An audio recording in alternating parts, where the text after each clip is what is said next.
Hi everyone, কেমন আছেন সবাই? আশা করি সবাই ভালো আছেন। তো ফাইনালি আজ অপশান ট্রেডিং করেছি এবং টোটাল দুটো ট্রেড নিয়েছিলাম নিফটি ফিফটিতে। বাট দুটো ট্রেড করার পর আমি অ্যাকচুয়ালি গ্রিনে ক্লোজ করেছি, কিন্তু গ্রিনে ক্লোজ করলেও অ্যাকচুয়ালি আমি লসে আছি। তো ঠিক কী কারণের জন্য সেটাই আমি আজকের এই ভিডিওতে আপনাদেরকে দেখাবো, যে আপনারা যদি অপশান ট্রেডিং করেন এবং কম কোয়ান্টিটি দিয়ে ট্রেড করেন তো সেক্ষেত্রে প্রফিটেবলের পসিবিলিটি অনেক কম। আপনার যদি একটা এক্সপিরিয়েন্স হয়ে থাকে মার্কেটে এবং কোয়ান্টিটি যদি বাড়িয়ে ট্রেড করেন তো সেক্ষেত্রে তো কোনো অসুবিধা নেই।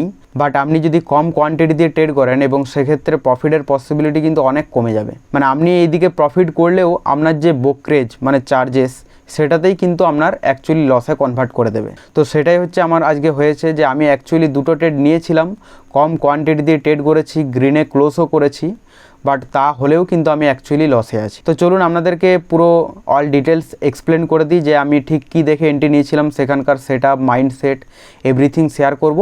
এবং এই ভিডিওটি ভালো লেগে থাকলে একটি লাইক করবেন এবং এই চ্যানেলটিকে সাবস্ক্রাইব করে রাখতে ভুলবেন না, কারণ পরবর্তীতে আমি যখনই ট্রেড নেব সেখানকার মাইন্ডসেট, সাইকোলজি এবং কী দেখে এন্ট্রি নিয়েছিলাম এভরিথিং সমস্ত কিছু ভিডিওর মাধ্যমে আপনাদেরকে শেয়ার করার চেষ্টা করব, যার মাধ্যমে আপনারা আপডেট পেয়ে যাবেন। তো সেই জন্য অবশ্যই চ্যানেলটিকে সাবস্ক্রাইব করে রাখবেন।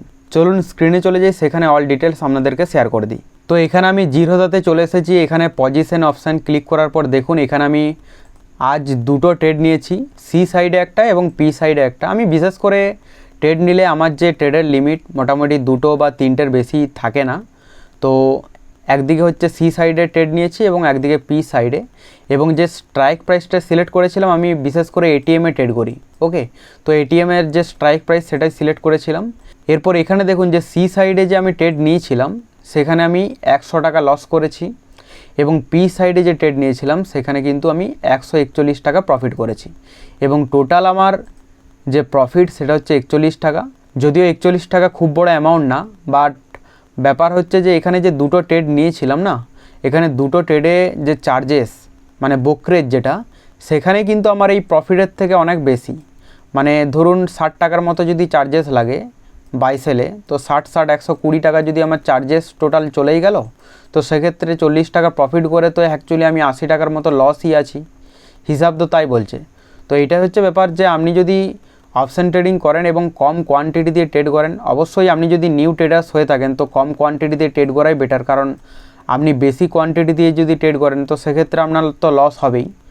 আর আপনি যদি নিউ হন তো সেক্ষেত্রে কম কোয়ান্টিটি দিয়ে ছোটো ছোটো মিস্টেক করে করে সেই জিনিসগুলো যখন শিখে যাবেন তখন আস্তে আস্তে সেটাতে বড় কোয়ান্টিটিতে কনভার্ট হয়ে যাবে। তো এখন কম কোয়ান্টিটি দিয়ে আমি ট্রেড করেছি এবং এখানে গ্রিনে ক্লোজ করার পরও আমি অ্যাকচুয়ালি লসেই আছি। এখানে দেখুন আমি যে সি সাইডে ট্রেড নিয়েছিলাম এখানে 2:29 আমি এন্ট্রি নিয়েছি সি সাইডে 25 কোয়ান্টিটি দিয়ে, এবং এর যে প্রাইস ছিল তখন 86 টাকা, আর আমার যে এসএল হিট হয়ে গেছে সেটা হচ্ছে 2:30-এ। মানে মোটামুটি আমি 1 মিনিটের মতো হোল্ড করেছিলাম, তারপরে আমার এসএল হিট হয়ে গিয়েছিল, এবং এখানে যে এসএল আমি দিয়েছি 82 টাকা, মানে মোটামুটি ধরুন 4 পয়েন্টের মতো আমি এসএল দিয়েছি মার্কেটকে। ঠিক আছে, 4 পয়েন্ট মানে 100 টাকা লস হয়েছে। এবং সেকেন্ড যে ট্রেড নিয়েছিলাম পি সাইডে সেটা হচ্ছে 2:33-এ আমি এন্ট্রি নিয়েছিলাম, এটাও 25 কোয়ান্টিটি, এবং এটা হচ্ছে 27 টাকা। এবং এখানে যে আমি প্রফিট বুক করেছি সেটা হচ্ছে 2:41-এ এবং 33 টাকার প্রাইসে কিন্তু আমি এক্সিট করেছি। 27 টাকায় এন্ট্রি এবং 33 টাকাতে এক্সিট, মানে এখানে যখন আমি লস করেছি তখন 4 পয়েন্ট দিয়েছি মার্কেটকে, এবং যখন প্রফিট করেছি তখন মোটামুটি 6 পয়েন্টের মতো ক্যাপচার করেছি।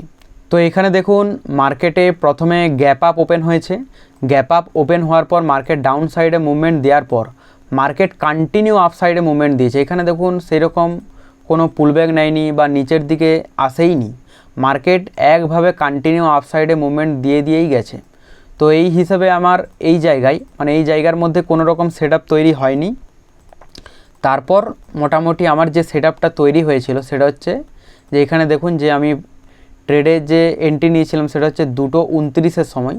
তো 2:29-এর সময় বলতে সি সাইডে যে এই যে ক্যান্ডেলটা দেখতে পাচ্ছেন, এই ক্যান্ডেলটা দেখে মানে এই যে ইনগালফিং তৈরি করেছে তারপরেই কিন্তু আমি এখানে এন্ট্রি নিয়েছিলাম।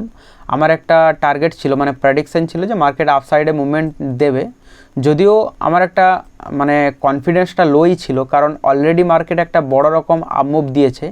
তো তাও একটা পসিবিলিটি ছিল যে মার্কেট এখান থেকে আর একটা আপ মুভ দেওয়ার। তো সেই হিসাবে আমি এখানে এন্ট্রি নিয়েছিলাম, আমার এখানে এসএল ছিল এবং টার্গেট মোটামুটি এই জায়গার মধ্যে ছিল, বাট কি করেছে যে এন্ট্রি নেওয়ার পরই মার্কেট আমার এসএল হিট করে দিয়েছে। এখানে দেখুন যে আমি এন্ট্রি নিয়েছি, এখানে এন্ট্রি নেওয়ার পর জাস্ট 1 মিনিটের মধ্যেই কিন্তু আমার এসএল হিট করে দিয়েছে। এবং পি সাইডে যে ট্রেড নিয়েছিলাম 2:33 সময়, এটা হচ্ছে এই জায়গায়, এই যে ক্যান্ডেলটা দেখতে পাচ্ছেন, এই বিগ ক্যান্ডেলটা, এটা হচ্ছে একটা হেলদি ক্যান্ডেল। তো যখনই দেখলাম যে মার্কেট আপ সাইডে মুভমেন্ট না দিয়ে ডাউন সাইডে টার্ন নিচ্ছে, তো সেক্ষেত্রে ডাউন সাইডে কিন্তু আমার একটা সেটআপ তৈরি হয়ে গিয়েছিল পারফেক্ট।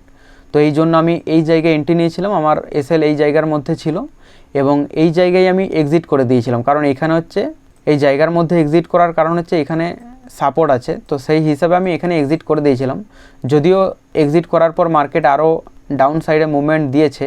এখানে দেখুন ডাউন সাইডে অ্যাকচুয়ালি ট্রেডে এন্ট্রি নেওয়ার কারণ হচ্ছে যে মার্কেট যেহেতু কন্টিনিউ আপ সাইডে মুভমেন্টাম দিয়েছে, তো একটা ডাউন সাইডের পসিবিলিটি ছিল। এবং এই হিসাবে আপনারা ট্রেন্ড লাইন যদি প্লট করেন তাহলে দেখতে পাবেন যে এই ট্রেন্ড লাইন হিসাবে এটা হচ্ছে সাপোর্ট।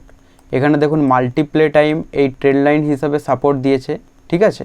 তো এই সাপোর্ট দেওয়ার পর যখনই ব্রেক করেছে, মানে আমার তো প্রথমে যে পসিবিলিটি ছিল সি সাইডে কিসের জন্য পসিবিলিটি ছিল, এই কারণের জন্য যে এই যে এগুলো হচ্ছে সাপোর্ট। তো যখনই এখানে ট্রেড লাইনে এসেছে তখনই কিন্তু মার্কেট একটা ভালো সাপোর্ট দিয়েছে। তো এই জন্য প্রথমে যে সি সাইডে অ্যাকচুয়ালি ট্রেডে এন্ট্রি নেওয়ার কারণ সেটা হচ্ছে এখানে দেখুন ইঙ্গালফিং তৈরি করেছিল, এই কারণের জন্য পসিবিলিটি ছিল যে মার্কেট একটা আপ সাইডে মুভমেন্টাম দিতে পারে, বাট দেয়নি।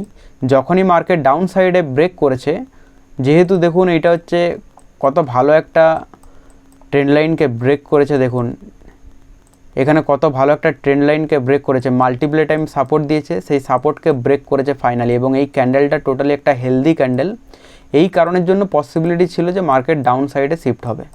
এই জন্যই বিশেষ করে আমি এখানে এন্ট্রি নিয়েছিলাম, এর বেশি কিছুই নেই। সিম্পল রুলসকে ফলো করে এখানে এন্ট্রি নিয়েছি, তাতে ঠিকই আছে, একটা প্রফিট হয়েছে একটা লস হয়েছে। বাট এখানে যদি আমার কোয়ান্টিটি বেশি থাকতো তাহলে অবশ্যই আমি প্রফিটেই ক্লোজ করতাম।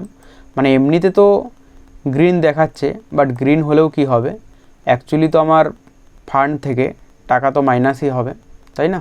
তো গাইস, আজকের ভিডিওটি কেমন লাগলো অবশ্যই কমেন্টে জানাবেন। এবং পরবর্তীতে আমি ট্রেড নিলেই সেখানকার সেটআপ, মাইন্ডসেট, এভরিথিং আপনাদেরকে শেয়ার করার চেষ্টা করব, যার মাধ্যমে আপনারা একটা ভালো লার্নিং পাবেন।